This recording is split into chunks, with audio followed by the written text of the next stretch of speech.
Okay, baiklah. Assalamualaikum tuan. Jadi hari ini saya nak interview tuan sebagai pembesar kantin. Boleh ke saya tanya dua soalan? Boleh. Okay, baiklah. Yang pertama, bagaimana pihak kantin ni dia memastikan makanan yang disediakan oleh pelajar tu berada dalam keadaan sihat dan juga selamat daripada keracunan makanan?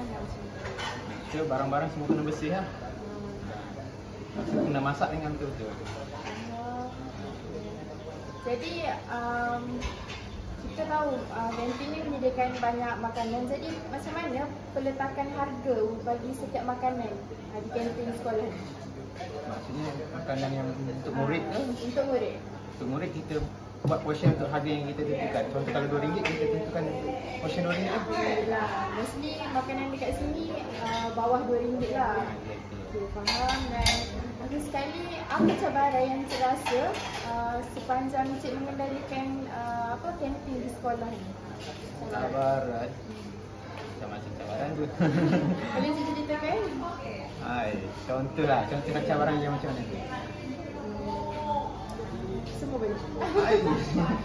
Dari segi makanan ataupun kerana pelajar. Cabaran macam barang rosak lah, macam ayam ke ikan yang rosak. Itu lah, kena buang kan. Tapi tiba-tiba apa, kena buang. Dan kadang benda tu sampai, lambat buat ke apa, benda rosak. So, antara cabaran terbesar lah. Kadang peti ais tak berapa nak dapat cover kesejukan, rosak benda tu. Saya itu yang paling besar setakat ni. Saya rasa setakat tu je dari kita. Jadi saya ingin berterima kasih kepada tuan kerana sudi meluangkan masa untuk interview saya. Terima kasih.